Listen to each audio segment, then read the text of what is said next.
If you haven't heard yet, Riot is making a hero shooter. Just last night, details were released about the game, which is called Valorant, and it's set to release in summer of 2020. The game is a 5v5 hero-based tactical shooter focused on round-based combat and hero abilities. The early footage of the game looks pretty promising to me. It's going to be round-based with a bomb defusal game mode, so think Counter-Strike, and permadeath during the rounds, so no respawns, but there will be revive mechanics within each round. Also, like CSGO, it's going to have an economy system, so you'll buy guns with currency that you earn throughout the match at the start of each round.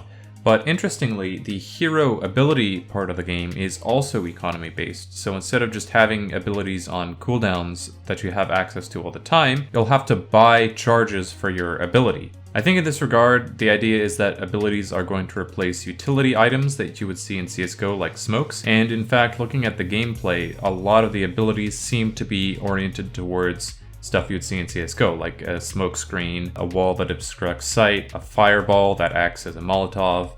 You get the idea. Now, because it's a hero shooter, every character will have an ultimate ability. However, these work a little bit different from what you might have seen in other games. You don't have to buy your ultimate ability, instead you earn it by getting kills. In the footage that they showed us, it looked about like 5 or 6 kills to get your ultimate, depending. I'm sure it matters depending on which ultimate you have. Some probably take more kills to get, etc. This is a kind of interesting mechanic to me because theoretically you can tell exactly when somebody has their ultimate ready simply by opening the scoreboard and looking at the number of kills they have. From what I could tell, the ultimate is the only ability you don't have to buy. All the other abilities, you have to buy them, and you buy them on a charge-based system. And of course, they're also limited in the number of charges you can buy. My initial reaction to this is it looks very promising.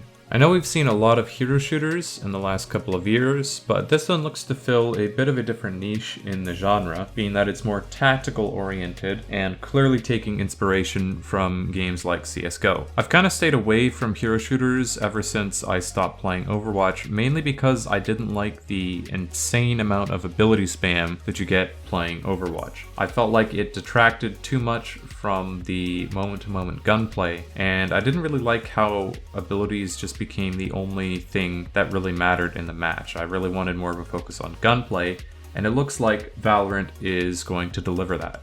One other thing I want to highlight with regards to the abilities is it looks to me like Riot is taking what I consider to be the right approach with abilities, and that is that abilities are not your direct means of doing damage most of the time. Again, like in Overwatch, a lot of the times your abilities are your main damage dealing tools and the main thing you use in a fight, while your primary weapon is just something you kind of use in between cooldowns. Now, this is obviously not possible in Valorant because the abilities, some of them have cooldowns, but they all are based on a charge system, so you can't even spam them. Once you throw your like 2 or 3 or however many you buy, you're out of abilities for the round, so you have to rely on your gunplay. And I think this approach of making abilities not the main focus for killing and dealing damage, but making them be a utility to help you kill and deal damage with your main weapon is the right approach for a hero shooter. We've already kind of seen this approach taken in Apex Legends.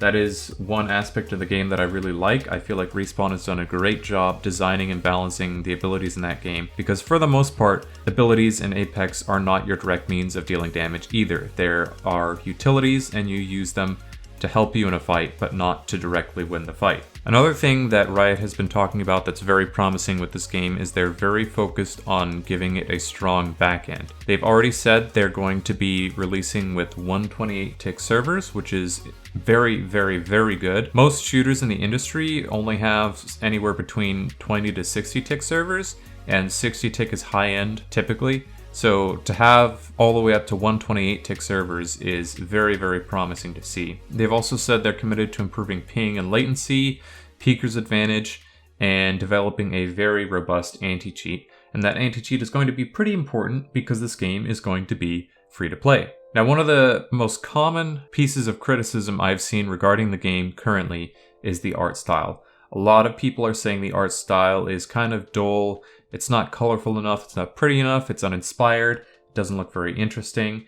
And I can see where people are coming from, but for me personally, the art style that they have chosen is a big plus for a couple of reasons. The first reason is that it looks like it will be very easy to optimize the game so that it runs well on low-end machines. And I believe Riot have actually said that they've committed to at least 30 FPS, even on the most minimal of hardware. We're talking integrated graphics, 10-year-old processors. Like, they want people to be able to play the game no matter what kind of machine they have, and I think that's great. Personally, that doesn't affect me because I have a very nice rig and I don't really need to worry about that, but I like the fact that they're going for the accessibility. The reason I personally like this art style for my own purposes is because it's a very clean, minimalist art style.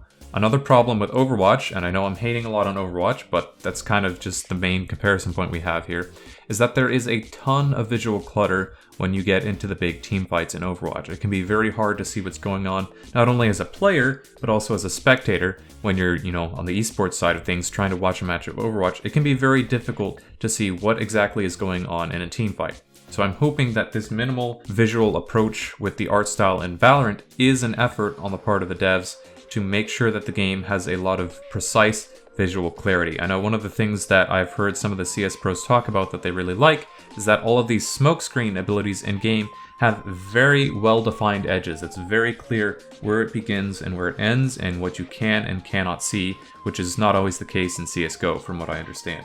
One of the big questions I've seen voiced about the game this early on is who is the game being designed for? There's a lot of complaints that CS players are not going to want to play the game because it's too crazy and too many abilities messing things up, and you already have CS, it's already a very good game, still is. And then Overwatch players, are they going to want to play it? There's not a ton of abilities, maybe the emphasis on shooting is too much for them, maybe they won't want to play that. And these are valid complaints, I think. But looking at this game, this seems to me like the perfect blend of the two, because I really like the gunplay, the precision, the high skill element of CS. I like how pure it is. It's probably the most pure FPS on the market right now. But for me, it's just a little too boring. The art style is a little too bland. The gameplay itself is so stripped down and so pure FPS that there's not really anything interesting about it to me, personally. That's just my opinion. And then Overwatch is kind of on the other extreme end of the scale, where it's so crazy, it's so diverse, so colorful, so many abilities, so many different new things, new heroes, new characters, new mechanics, that it just drowns out the actual gunplay, and it isn't really even a shooter anymore, in my opinion. So to me, Valorant looks like the perfect midpoint between the two, where you have the grounded fundamentals, you have the purest shooting. The shooting is still the core of the game, and it's still a competitive shooter at its core, but you're hopefully getting these abilities in here to spice things up. Not too much, don't take it too out of line like Overwatch does, don't take it too crazy, but just enough so that we get something new and different and unique, hopefully, on the market. I've found my personal preferences for shooters lately have sort of been skewing away from where I used to be a couple of years ago. Nowadays, I find myself really preferring shooters that are high lethality, so lower time to kill. I like shooters that are more competitive based, so I prefer short rounds with no respawn, so permadeath round objective based modes, as opposed to deathmatch, free for all, longer rounds that you might see in something like Overwatch, or even in the casual modes in Destiny. And in general, I just like a more simplified, contained sandbox. So the less crazy the abilities are, the better, in my opinion. I really am liking the sound of this limited charges per ability, because I think that's going to make every single use of your ability feel really important. If you only have one or two abilities that you can use at all during the round. A lot of people have been comparing this to CS, and rightly so. I mean, the map design, the movement, the shooting all looks honestly straight out of CS. But a game that I also think it is pretty similar to, at least in theory with the abilities, is Rainbow Six Siege. Now this is another huge plus for me, because I've actually been trying out Rainbow Six Siege in the past week and learning the game a little bit. Obviously I'm still really new and a complete noob at it, but I've been enjoying it just so much because of all the things I've already mentioned. It's round-based, there's permadeath, high lethality, you have abilities, you have your gadgets and your operator tools to spice things up, and they're very cool, but they are very limited. You usually only get one or two usages of them per round, and the abilities themselves are often, if not non-lethal, they're not your main way of killing people in the game. Your gunplay is still extremely important in that game, and your aim is still very necessary to do well. So I'm kind of hoping that Valorant will give me that same kind of feel where it's high stakes, high intensity, short rounds, permadeath, lethal weapons, abilities that spice things up but that are very limited so you can't spam them, and that are high impact but aren't your direct means of killing people. And from all the news that we've seen so far, it looks like this is exactly what we're going to get. So I am very, very excited to hopefully try and play this game soon. Like I said, this is going to be coming out in summer 2020. They haven't given us a release date yet. It will be free to play when it releases, and there has been word of some both closed and I think open betas potentially before the actual release date in the summer. So seeing as it's March right now, we may be seeing live gameplay from early streamers within a couple of weeks, maybe in a month. And hopefully within a month or two, we actually get our hands to play on it in, like maybe a closed or open beta before it goes live. Overall, my initial first impression of this with the announcement is really, really good. I have a lot of high hopes for this game.